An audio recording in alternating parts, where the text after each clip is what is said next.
जो हमें कठिन से कठिन परिस्थितियों के बावजूद जीवन को सकारात्मक तरीके से जीने और अपने लक्ष्य को प्राप्त करने की प्रेरणा देती है। 25 सितंबर 2000 की बात है। तब मैरिकेल अपटन महज 11 साल की थी। उस दिन वो अपने अंकल के साथ पानी लाने के लिए बाहर निकली हुई थी। रास्ते में उन्हें 4-5 लोगों ने घेर लिया। उनके हाथों में धारदार हथियार थे। उन्होंने अंकल से जमीन पर झुक जाने के लिए कहा और उन्हें बेरहमी से मारने लगे। ये देख मैरिकल सदमे में आ गई। वो उन लोगों को जानती थी, वे उसके पड़ोसी थे। उसे लगा कि अब उसकी जान भी नहीं बचेगी और वो उनसे बचकर भागने लगी। पर वो छोटी थी और हत्यारे आसानी से उस तक पहुंच गए। वो चिल्लाने लगी, कोया वागपो वागना यो एकांक टह गई, मावा पो कायोसा एकिन, मुझे मत मारो, मुझ पर दया करो। पर उन दरिंदों ने उसकी एक ना सुनी और उनमें से एक ने गले पर चाकू से वार किया। मैरिकल जमीन पर गिरकर बेहोश हो गई। जब थोड़ी देर बाद उसे होश आया तो उसने देखा कि वहां खून ही खून था और वे लोग अभी भी वही खड़े थे। इसलिए उसने बिना किसी हरकत के मरे होने का नाटक किया। जब वे लोग चले गए तब वो उठी और घर की ओर दौड़ने लगी। भागते भागते ही उसने देखा कि उसकी दोनों हथेलियां हाथ से जुड़ी लटक रही है। ये देख मैरिकल और भी घबरा गई और रोते रोते भागती रही। जब वो अपने घर के करीब पहुंच गई तब अपनी मां को आवाज दी। मां बाहर आई और अपनी बेटी की ये हालत देख भयभीत हो गई।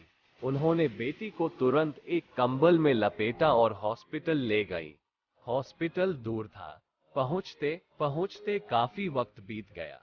डॉक्टर्स को कोई उम्मीद नहीं थी कि वे मैरिकल को बचा पाएंगे, पर 5 घंटे के ऑपरेशन के बाद भी वो जिंदा थी। पर डॉक्टर्स उसका हाथ नहीं बचा पाए थे। परेशानियां यही नहीं खत्म हुई। जब वे वापस गए तो उनका घर लूटकर जलाया जा चुका था। गरीब होने के कारण उनके पास हॉस्पिटल का बिल भरने के पैसे भी नहीं थे। पर दूर के एक रिश्तेदार आर्चबिशप अंटोनियो लेडेस्मा की मदद से वे बिल भर पाए और अपराधियों को सजा भी दिलवा पाए। इतना कुछ हो जाने के बाद भी मैरिकल ने कभी भगवान को नहीं कोसा कि उसके साथ ही ऐसा क्यों हुआ, बल्कि उसका कहना है कि ईश्वर में विश्वास रखते हुए मैं और भी दृढ़ निश्चयी हो गई कि मुझे एक सामान्य जीवन जीना है। मुझे लगता है कि मैं दुनिया में किसी जरूरी मिशन के लिए हूँ, इसीलिए मैं इस हमले से बच पाई हूँ। मैरिकल ने हाई स्कूल की पढ़ाई पूरी की और 2008 में होटल मैनेजमेंट का कोर्स भी पूरा किया और बचपन से खाना बनाने के शौक के कारण 2011 में शेफ बनने की शिक्षा पूरी की।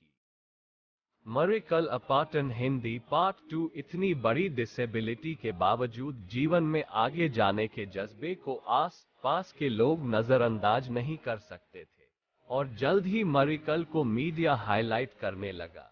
ऐसे ही एक कार्यक्रम को देखकर होटल एड्सा शांग्री ला मनीला फिलीपींस ने उसे अपने यहाँ किसी प्रोजेक्ट पर काम करने का मौका दिया।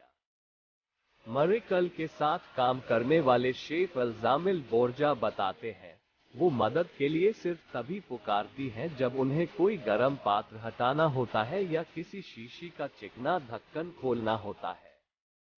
मैरिकल आज भी उसी होटल में बतौर शेफ काम करती हैं और अपने जज्बे के दम पर लाखों करोड़ों लोगों को प्रेरित करती रहती हैं।